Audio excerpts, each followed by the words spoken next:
नमस्ते। आज हम बात करने वाले हैं लाइब्रेरियनशिप के बारे में। एक ऐसा प्रोफेशन जिसके बारे में हमारी सोच शायद थोड़ी पुरानी हो गई है।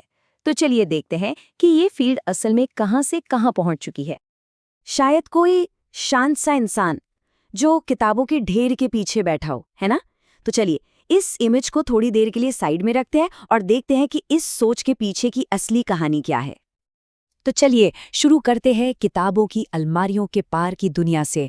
यहाँ हम इसी पुरानी इमेज को तोड़ने वाले हैं और समझेंगे कि लाइब्रेरी साइंस असल में कितना कॉम्प्लेक्स और डायनामिक प्रोफेशन है। बात सिर्फ किताबों की नहीं है, बात है इन्फॉर्मेशन को स्ट्रक्चर करने की। अच्छा, तो अब थोड़ा और गहराई में चलते हैं। लाइब्रेरियनशिप को एक प्रोफेशन क्यों माना जाता है, ये समझने के लिए हमें सबसे पहले ये जानना होगा कि प्रोफेशन होता क्या है। मतलब आखिर कौन सी चीज़ किसी भी काम को एक प्रोफेशन का दर्जा देती है। तो सबसे ज़रूरी चीज़ क्या है? स्पेशलाइज्ड नॉलेज और ज़बरदस्त एकेडमिक तैयारी। यही वो चीज़ है जो किसी भी काम को एक प्रोफेशन बनाती है। ये सिर्फ एक जॉब नहीं है, ये एक एक्सपर्टीज़ है, एक विशेषज्ञता है। और यहीं पर एक बहुत ही दिलचस्प फर्क सामने आता है, प्रोफेशन और वोकेशन के बीच का। जैसे एक इलेक्ट्रिकल इंजीनियर को ही ले लीजिए, उसे पता है कि बिजली क्यों और कैसे काम करती है, थ्योरी मालूम है, ये एक प्रोफेशन है। दूसरी तरफ एक इलेक्ट्रिशियन ये जानता है कि तारों को कैसे जोड़ना है, ये एक वोकेशन यानी एक वृत्ति है। तो एक में थ्योरी यानी क्यों पर जोर है, तो दूसरे में प्रैक्टिकल स्किल यानी कैसे पर। तो किसी भी प्रोफेशन की पहचान क्या होती है, ये कुछ ज़रूरी बातें हैं। देखिए, सबसे पहले तो एक सिस्टमैटिक थ्योरी होनी चाहिए, फिर अच्छी खासी पढ़ाई से मिली अथॉरिटी, समाज भी उसे माने, उसे मंजूरी दे। एक फॉर्मल कोड ऑफ एथिक्स, मतलब काम करने के पक्के नैतिक नियम, प्रोफेशनल एसोसिएशंस का होना भी ज़रूरी है। और सबसे बड़ी बात, पब्लिक सर्विस का जज्बा। तो अब जब हम ये समझ गए हैं कि एक प्रोफेशन क्या होता है, तो अब आते हैं उस बड़ी बहस पर, लाइब्रेरियनशिप। ये एक वोकेशन है या एक प्रोफेशन?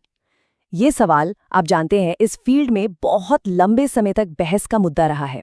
और कमाल की बात यह है कि दोनों तरफ के तर्क काफी मजबूत थे। एक तरफ वो लोग थे जो कहते थे कि ये कोई प्रोफेशन नहीं है। उनका कहना था कि भाई, समाज इसे डॉक्टर या लॉयर की तरह जरूरी नहीं समझता, कोई क्लाइंट पर इनका असली अधिकार भी नहीं होता। लेकिन दूसरी तरफ जो लोग इसे प्रोफेशन मानते थे, उनका तर्क था कि इसके पास एक खास नॉलेज बेस है, ये सर्विस पर फोकस्ड है, इसके अपने प्रोफेशनल एसोसिएशंस और कोड ऑफ एथिक्स हैं, और इसके लिए यूनिवर्सिटी लेवल की ट्रेनिंग भी चाहिए।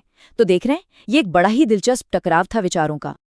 और इसी बहस के बीच लाइब्रेरी साइंस के एक बहुत बड़े नाम एस.आर. रंगनाथन की ये बात दिल छू लेती है। वो कहते हैं कि पुस्तकालय विज्ञान एक महान पेशा है। एक लाइब्रेरियन को अपनी खुशी पाठकों के चेहरे पर खुशी की चमक देखकर मिलती है, जिन्हें सही समय पर सही जानकारी की तलाश में मदद मिली। मतलब ये सिर्फ इन्फॉर्मेशन को ऑर्गेनाइज करने का काम नहीं है, ये तो लोगों को ज्ञान से जोड़ने की उस खुशी का नाम है। यहाँ से कहानी एक बहुत ही दिलचस्प मोड़ लेती है, क्योंकि एक लाइब्रेरी प्रोफेशनल का जो रोल है वो कभी भी एक जैसा नहीं रहा। ये किताबों के रखवाले से लेकर आज के साइबर स्पेस के गाइड बनने तक एक गजब के ट्रांसफॉर्मेशन से गुजरा है। सोचिए, शुरुआत में वो थे कस्टेडियन यानी संरक्षक। उनका काम था कीमती किताबों और कलेक्शन को बस संभाल कर रखना। फिर आया प्रिंटिंग प्रेस का दौर। अब वो लाइब्रेरियन बने, जिनका काम था कलेक्शन को मैनेज करना ताकि आम लोग उसे इस्तेमाल कर सकें। फिर जंग के बाद आया इंफॉर्मेशन एक्सप्लोजन का जमाना। तब एक नया रोल सामने आया, डॉक्यूमेंटेशन ऑफिसर का। इनका काम था खास यूजर्स को चुन चुनकर सटीक जानकारी देना। जैसे जैसे इन्फॉर्मेशन की कीमत बढ़ी, वो बन गए इन्फॉर्मेशन साइंटिस्ट। अब काम था यूजर की जरूरतों को पहले से भांपना और बड़े बड़े इन्फॉर्मेशन सिस्टम्स को मैनेज करना।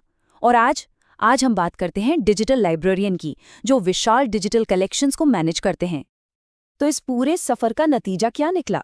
आज का लाइब्रेरियन या इन्फॉर्मेशन प्रोफेशनल कैसा है?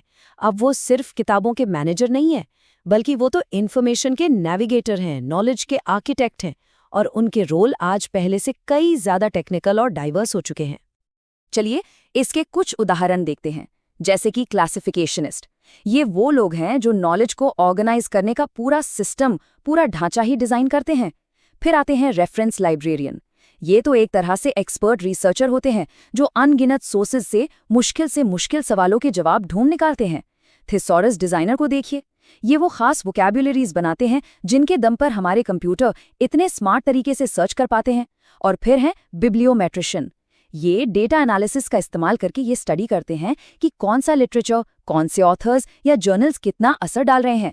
तो आप देख सकते हैं, ये एक हाईटेक और दिमागी तौर पर बहुत ही चैलेंजिंग फील्ड है। तो अगली बार जब कोई लाइब्रेरियन के बारे में सोचे तो सिर्फ किताबों की अलमारियों की तस्वीर मन में न लाए, बल्कि उन इन्फॉर्मेशन नेविगेटर्स के बारे में सोचे जो आज के इस अनथीन डेटा के समंदर में हमें सही ज्ञान की तरफ रास्ता दिखाते हैं। और ये एक बहुत बड़ा सवाल है कि जब इन्फॉर्मेशन हर तरफ बिखरी पड़ी है, तब हमें किसी ऐसे की ज़रूरत पहले से कहीं ज़्यादा है जो हमें ये समझने में मदद करे कि असल में मायने क्या रखता है।